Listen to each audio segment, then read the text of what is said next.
Matthieu 6, verset 5. Dans la version second 21, il est déclaré « Lorsque tu pries, ne sois pas comme les hypocrites. Ils aiment prier debout dans les synagogues et au coin des rues pour être vus des hommes. Je vous le dis en vérité, ils ont leur récompense.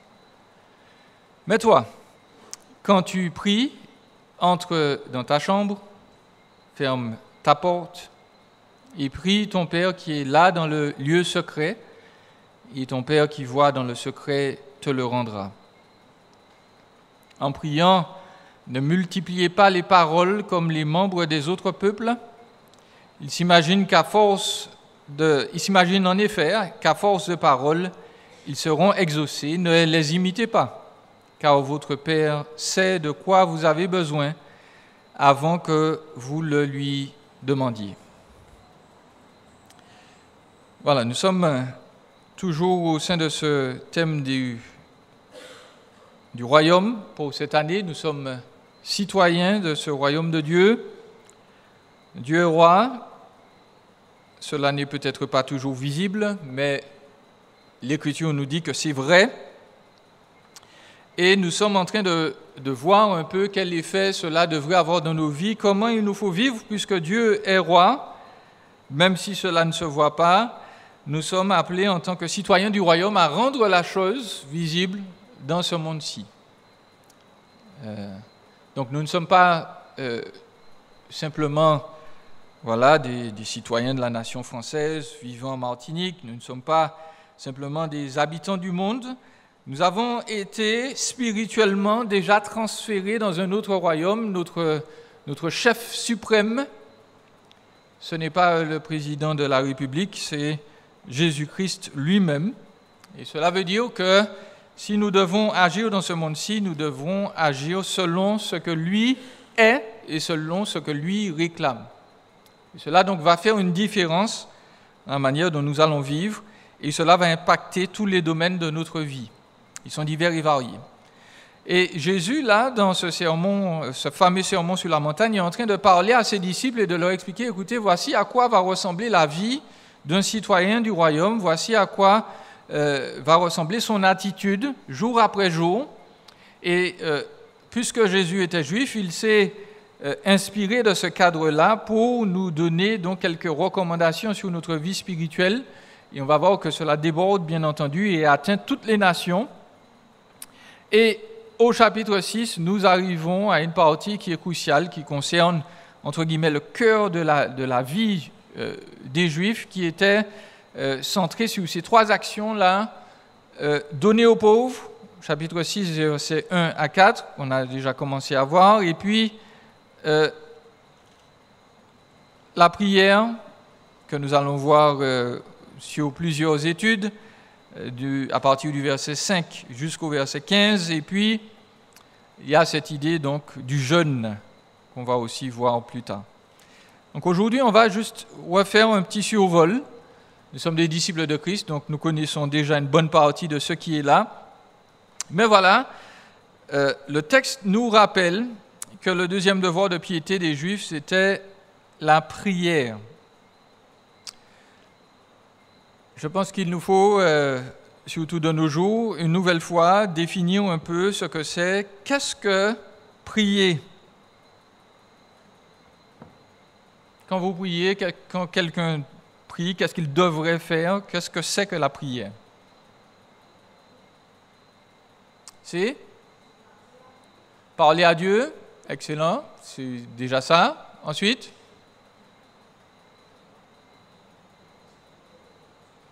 si parler à Dieu, c'est vrai, c'est tout à fait ça. C'est exactement ce que Jésus veut dire.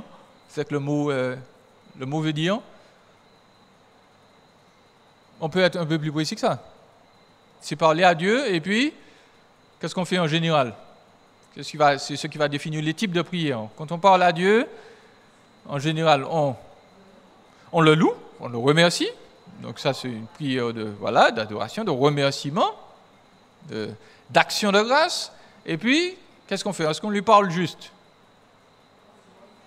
Souvent, on lui demande des choses. D'accord? Et là, ça, c'est un terme un peu plus spécifique.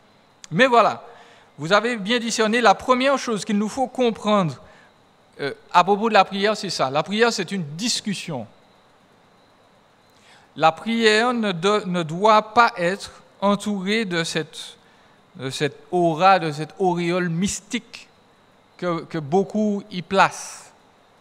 La prière, c'est une discussion que nous avons avec Dieu. C'est le mot qu'il a employé là, Jésus, c'est un mot grec qui veut simplement dire parler ou faire des requêtes à Dieu. Donc, quand on s'est placé dans ce contexte-là, déjà, ça doit, nous soulager et remettre notre vie de prière dans un autre cadre. Parce que souvent, quand on pense à prier, on pense à quelque chose de pénible, à quelque chose de difficile, à quelque chose de barbant. Mais voyez-vous, la prière, ce n'est pas ça. La plus simple définition de la prière, c'est simplement, si Dieu est véritablement votre Dieu, et encore mieux, votre Père, il est évident qu'avec des gens avec qui nous sommes en relation, avec les gens de la famille normalement, dans des circonstances normales, eh bien nous devons avoir de la communication, nous devons discuter, nous devons parler, nous devons échanger. Donc, vous comprenez maintenant pourquoi l'Écriture peut nous dire « priez en tout temps ». Voyez-vous? Ou priez sans cesse. Parce qu'il n'y a pas de moyen ou de méthode d'avoir une discussion avec Dieu. Vous êtes dans votre voiture, vous allez au travail le matin, vous pouvez dire à Dieu, mais Seigneur, regarde le monsieur, le lambin qui est là sur la route. Vous pouvez discuter et parler de vos états d'âme à Dieu, si vous parlez avec lui, si vous discutez avec votre Père. Voyez? Donc on ne doit pas se mettre dans cette ambiance particulière finalement qu'on est en train de faire quelque chose d'ésotérique, de mystique auquel seuls certains peuvent accéder de manière extraordinaire. N'importe qui, n'importe quel chrétien en particulier peut parler à Dieu, lui dire comment il se sent, lui exprimer des remerciements, lui dire « Seigneur, j'ai besoin d'aide, viens m'aider ». Donc, rien qu'avec ce terme, nous avons déjà défini pas mal de choses. Parce que si on discute avec quelqu'un, vous allez me dire que ça dépend de la personne, mais encore une fois, si on discute avec son père, nous ne sommes pas en train de dire à notre père « Oh, mon père, vous qui maîtrisez toute l'effulgence de la gloire qui vous est due, veuillez de grâce intervenir nonobstant mon iniquité, etc. » On ne parle pas comme ça à son père. Et donc, la vie de prière d'un chrétien et la prière tout court, ce n'est pas essayer d'emmagasiner des mots savants, essayer de sortir son meilleur français pour essayer finalement d'impressionner Dieu comme si Dieu avait besoin d'être impressionné pour faire quelque chose pour nous.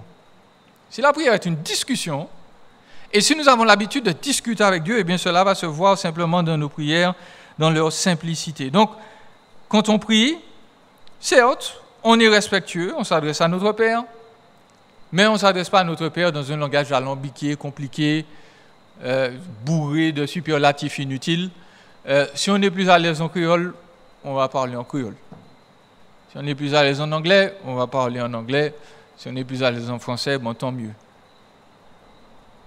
Mais voilà, nous devons revenir à ça. La prière devient une discussion. Ne devient pas une liste de courses, une liste de commissions. Je suis là le matin... Je me suis à peine levé, je ne sais pas ce que je fais, je ne sais même pas ce que je dis, mais Seigneur, merci Seigneur pour cette journée, merci de nous avoir donné à manger. Seigneur, s'il te plaît, bénis-moi, bénis mes enfants, je vais au travail. Et puis, on est parti, on a prié. Mais ce n'est pas ça, prier. Je n'ai pas envoyé une liste de commissions au ciel.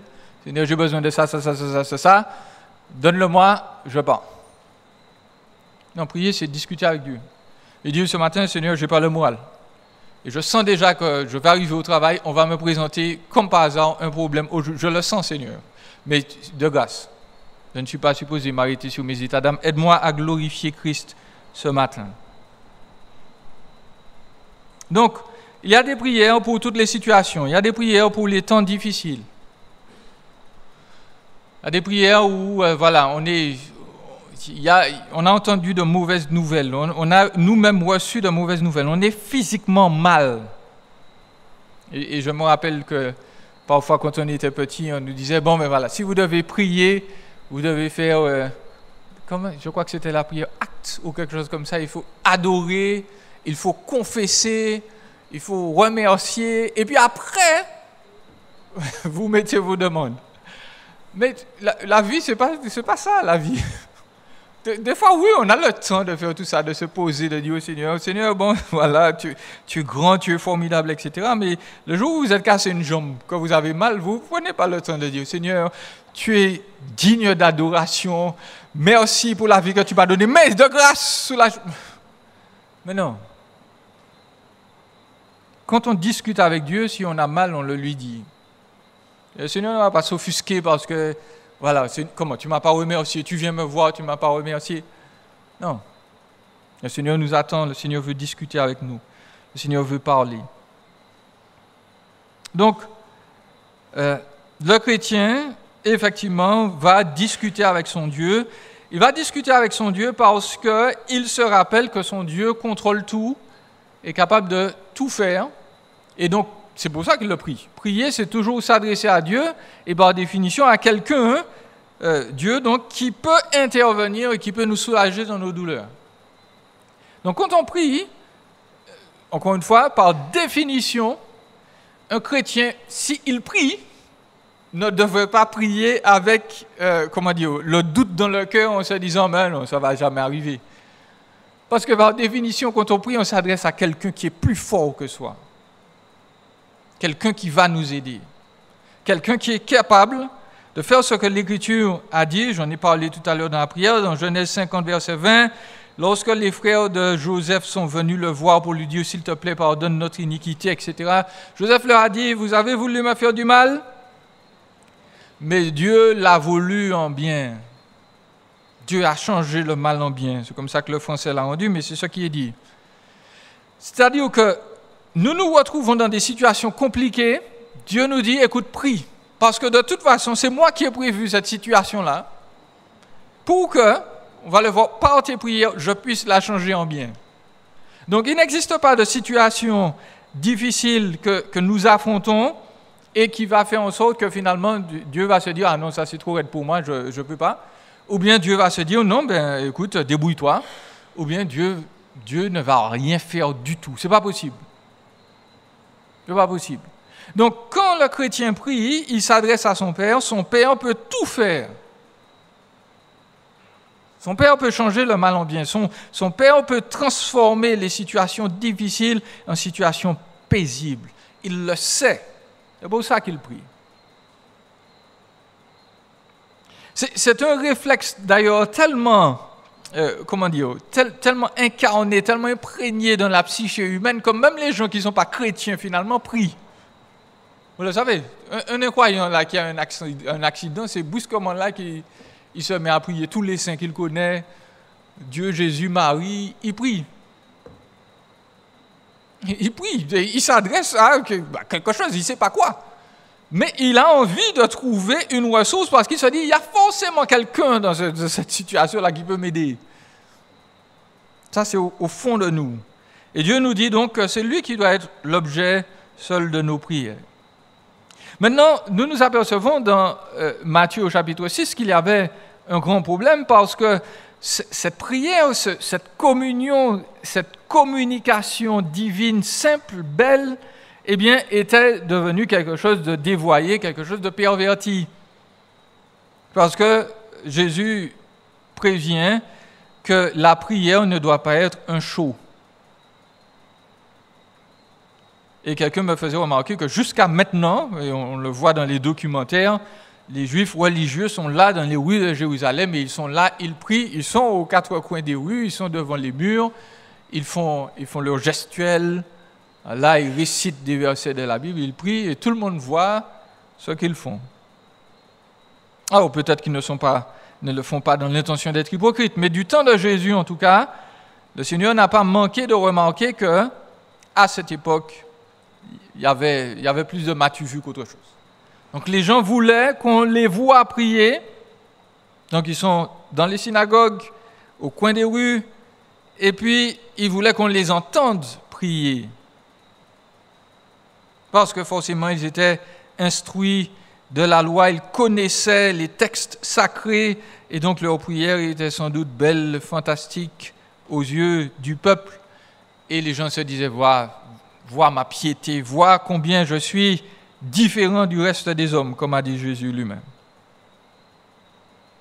Et donc, le Seigneur commence par nous dire, concernant la prière, que si elle est une discussion, si elle est quelque chose qui nous viendra naturellement lorsque tu pries, il commence à se concentrer sur la vie interne du chrétien et sur la prière individuelle du croyant. Il n'a pas dit lorsque vous priez, vous avez remarqué, verset 5, il a dit lorsque tu pries. Donc là, il est en train de nous dire qu'il y a un ordre particulier à la prière. Il dit que ce qui se passe à l'extérieur ne doit pas supplanter et ne précède pas ce qui doit se passer à l'intérieur. Il commande quoi? Non pas d'arrêter de prier en public, puisque lui-même a prié en public, mais il dit, tu dois cultiver ta vie de prière interne, personnelle, individuelle. Et tu dois le faire. Comment tu dois le faire? Dans le secret. De sorte que l'Écriture commande que les chrétiens aient des discussions personnelles avec Dieu, secrètes, que personne ne voit et qui vont alimenter leur vie spirituelle personnelle avant.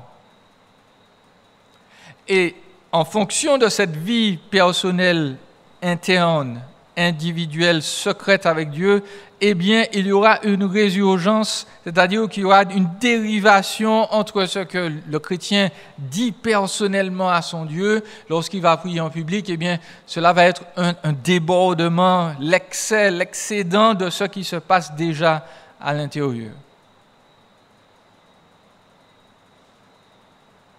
Donc, le chrétien a une vie de prière secrète avec Dieu, personne ne la connaît, personne n'entend ce qu'il dit, personne n'entend ses pensées qu'il exprime au Seigneur. Cela se fait de manière intime, de manière profonde. Donc il cultive du temps pour cela. Combien de temps est-ce qu'on consacre à cette tâche? L'Écriture ne nous a jamais donné de période particulière. Nous savons que Jésus avait pris l'habitude de prier personnellement, parfois des nuits entières. Lorsqu'il avait des décisions importantes à prendre, il ne dormait pas.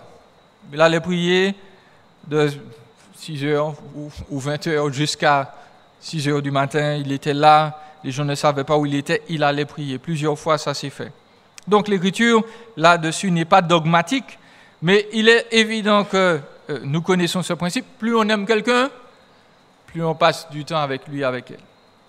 Donc, le chrétien grandit dans sa vie de prière. S'il a commencé en priant 1 minute, eh bien, au fur et à mesure, cela va se développer. Ça va devenir 2 minutes, 3 minutes. Et puis, autant de temps qu'il peut consacrer, il va le faire parce que, voilà, c'est une culture personnelle de sa relation avec Dieu. Il grandit avec ça. Les Juifs priaient au moins 2 fois par jour. Au moins. En général, c'était 3. Mais au moins 2 fois par jour. Et puis, dans leur vie de prière, pas personnelle cette fois-ci, mais publique, ils devaient, lorsqu'ils étaient dans la synagogue, au moins réciter 2 sortes de prières. Il y avait la prière qu'on appelait le schéma, dans Deutéronome 6, verset 4, Deutéronome 11, verset 13 à 21 et Nombre 15, verset 37 à 41. Donc ces 3 passages-là étaient agrégés ou condensés en un seul et on avait résumé ça en appelant le schéma. Schéma veut dire en hébreu « écoute ». Et donc de Deutéronome 6, verset 4, le passage dit « Écoute Israël, Yahweh, notre Dieu, est un seul Yahweh ». C'est ce que dit le passage. C'est ce qui était supposé être, entre guillemets, la confession de foi juive. Il n'y a qu'un seul Dieu, il s'appelle Yahweh. Encore, et puis il y avait d'autres versets qui étaient ajoutés. Donc ça, c'était l'une des prières officielles que tous les Juifs faisaient. Lorsqu'ils entraient dans la synagogue, il fallait qu'ils récitent ensemble cette prière, le schéma « Écoute Israël, le Seigneur, notre Dieu est un seul Seigneur ». Et puis, ils avaient une deuxième prière qu'on appelle les 18 bénédictions, que je ne vais pas vous réciter là parce qu'elle est trop longue. Mais en gros, il s'agissait de louanges qu'on mélangeait avec des requêtes, des demandes officielles. Donc, il y avait les Juifs demandaient la connaissance, un cœur repentant, la libération et la réunion des Juifs en Terre Sainte, la restauration de la théocratie, la réception des prosélytes et la destruction des traîtres ou des apostats, de ceux qui avaient renié la foi, la reconstruction de Jérusalem et du temple plus tard. Et puis, ils demandaient à Dieu d'écouter la prière, d'accepter leur sacrifice, et ils remerciaient Dieu pour son amour et ils lui demandaient la paix. Donc, les Juifs avaient des prières, comment dire, congrégationalistes, que tout le monde devait connaître, que tout le monde priait ensemble lorsqu'ils entraient dans la synagogue. Donc, leur temps de culte était aménagé, il y avait toujours au moins ces deux prières-là. Aujourd'hui, encore, il y a des églises chrétiennes et même évangéliques qui reprennent donc ces principes et qui font, par exemple, réciter le Notre Père ou bien réciter le credo de l'Église du 1er siècle, je crois que Jésus-Christ né d'une vierge, etc. Bon, il n'y a rien qui ne l'interdise dans l'Écriture. L'idée était que le peuple de Dieu doit prier ensemble. Et donc, c'est une manière, au lieu d'avoir plusieurs personnes qui prient comme nous le faisons le dimanche, eh bien, le peuple de Dieu priait des prières bien définies. Donc, le Seigneur nous dit, notre vie de prière personnelle, il faut la cultiver. Notre vie de prière en commun, il faut la cultiver aussi. Cela va prendre plusieurs formes. L'Écriture nous dit que l'Église du 1er siècle était persévérer dans les prières, donc il y avait plusieurs réunions de prière. Alors j'espère que ça va pas être contradictoire, mais aujourd'hui je connais des églises qui sont absolument très sérieuses, mais qui n'ont absolument pas de réunion de prière. Pourquoi ? Parce qu'ils demandent aux chrétiens de prier en particulier. L'église de John MacArthur, par exemple, n'a pas de réunion de prière. Pas du tout. Par contre, ils ont régulièrement des calendriers de prière, des sujets de prière qui sortent, et dans les groupes, dans les cellules de prière, eh bien, on demande aux gens de prier pour des sujets particuliers. L'église de mon beau-père, par exemple, où ils vont en Corée du Sud, une église très sérieuse aussi, ils n'ont pas forcément de réunion de prière officielle. Mais là encore, dans toute assemblée chrétienne sérieuse, l'emphase sur la prière sera mise. Les chrétiens vont prier, ils vont prier individuellement, ils vont prier en groupe. C'est nécessaire. Si on ne prie pas, l'Église n'avance pas. Quand on a des difficultés, le meilleur moyen pour les vaincre ou les résoudre, c'est de prier premièrement. Alors, concernant notre vie de prière en public, et là encore une fois, je fais juste un débroussaillage, si je peux dire, très, très large de ce qu'est la prière. L'Écriture nous dit, verset 7, « En priant, ne multipliez pas les paroles comme les membres des autres peuples. » Et là, on est passé de « tu » à « vous ». D'accord ? Dans Matthieu 6, verset 7, en priant, ne multipliez pas les vaines paroles. Donc là, le Seigneur est en train de nous donner un guide pour la prière en particulier, enfin en général, la prière sans doute en congrégation aussi en particulier. C'est important de le noter. Le Seigneur dit de ne pas multiplier de vaines paroles. Le mot est intéressant. Littéralement en grec, c'est batalogéo. Donc batalogéo, l'expression bata, c'est pas une marque de chaussure, c'était le fait de désigner précisément le fait de trop parler, de parler en bégayant. Donc la personne parlait tellement vite qu'à la fin, ça sortait. C'était du blabla. C'est l'équivalent du mot blabla. Donc Jésus nous dit, arrêtez de, lorsque vous priez, faire du blabla. Et l'expression peut être simplement traduite par le fait de parler beaucoup pour ne rien dire, de répéter la même chose, encore et encore. Donc, ça se remarque souvent quand on commence la vie de prière, il y a des gens qui prient et ils disent Seigneur toutes les 2 secondes. Seigneur, viens aider telle personne. Seigneur, elle a besoin d'aide. Seigneur, sois avec nous. Seigneur, sois... On répète, on ne fait pas attention. Des fois, ça arrive. C'est les débuts. Je crois que même moi, j'ai fait la même chose.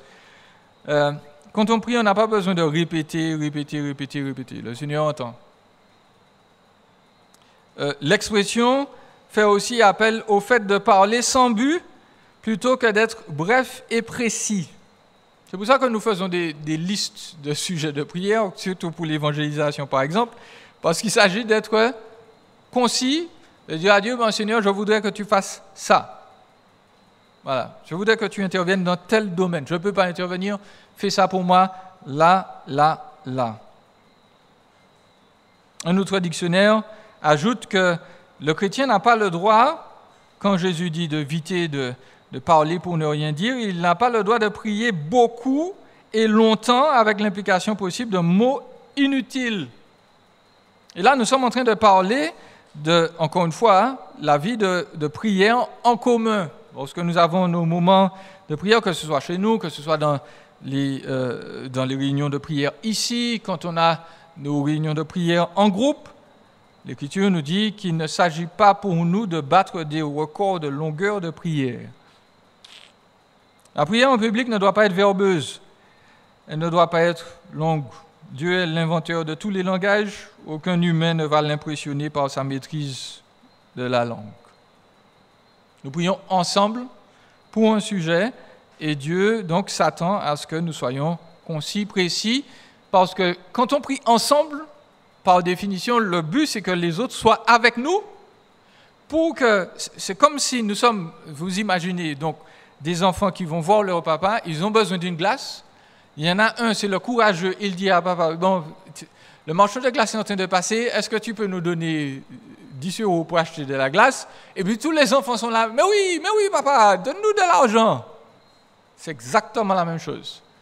Mais s'il y en a un qui dit, bon papa, le marchand de glace a passé, j'ai calculé qu'il sera là dans environ 10 minutes, et si tu me donnes suffisamment d'argent, je pourrai avoir de la glace pour pouvoir ensuite me restaurer, partager avec tout le monde va être content, etc. Bon, ben, les autres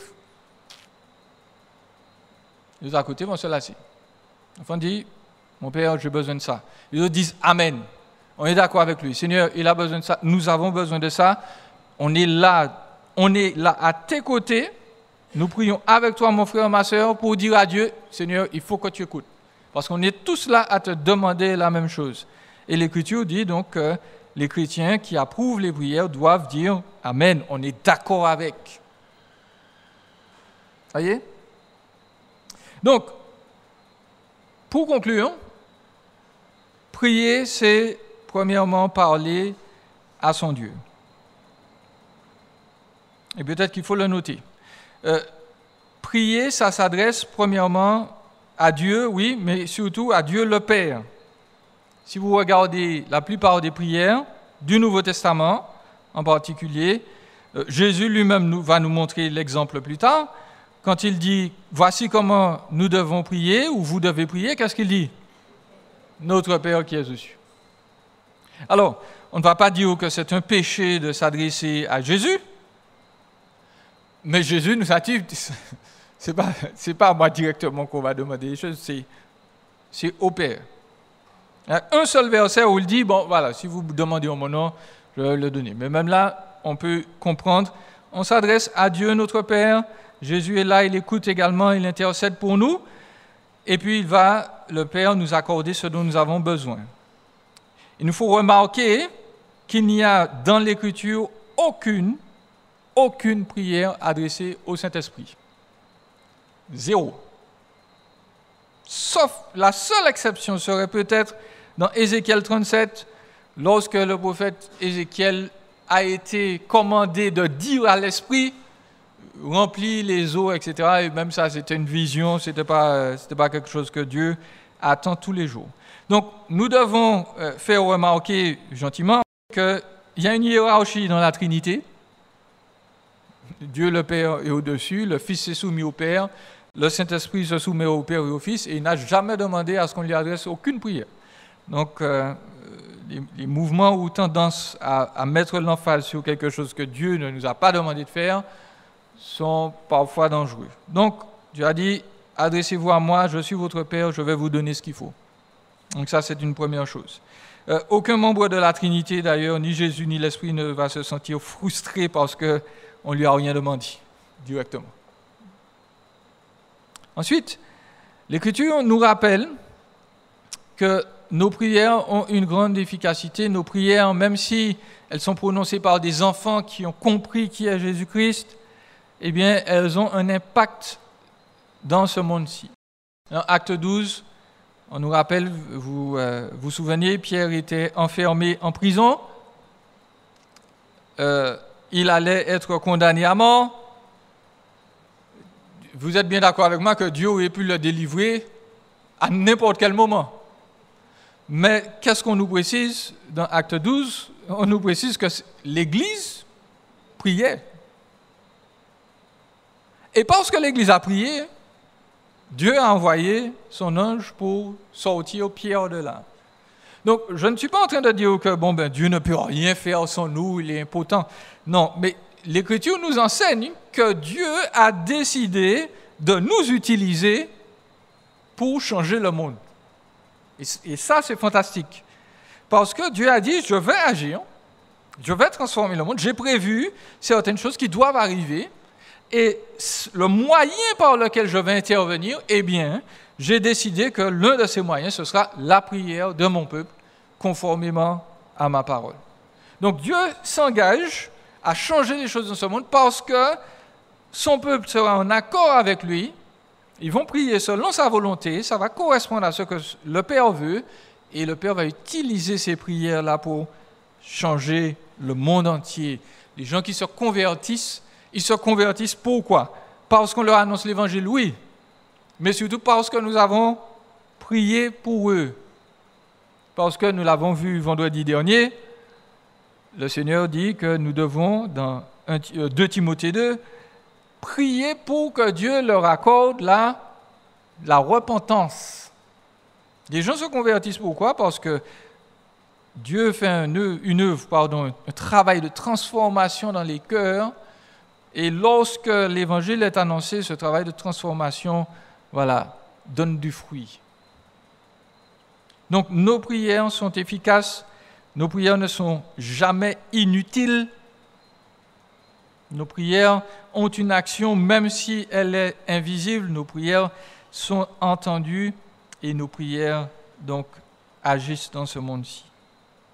Nous devons aussi nous rappeler, et ça on va le revoir plus tard dans le Notre Père, que, entre guillemets, le secret pour qu'une prière réussisse est tout simple. Une prière va réussir lorsque Dieu va être d'accord avec. Voyez? Donc, pour qu'on soit sûr que Dieu réponde à nos prières, il faut que Dieu soit d'accord avec ce pourquoi nous prions. Si Dieu est d'accord avec, eh bien, en général, il va nous répondre. Donc, la prière, chose à garder à l'esprit, ne vise jamais à changer Dieu pour qu'il s'accorde avec ce que moi j'ai envie. La prière vise à force de prier pour un sujet, parce que des fois il faut répéter le sujet en particulier, la prière vise à nous conformer à la volonté de Dieu pour que finalement Dieu dise « Ok, maintenant tu veux ce que je veux, je te réponds. » Voyez? Et c'est là qu'on va éviter donc tous les pièges de certains mouvements qui disent par la seule parole de ta bouche, par ta volonté, tu vas faire les choses qui n'existent pas arriver encore, etc., etc. Ça, c'est hérétique. Ça, c'est de la magie. Ce n'est pas de la prière.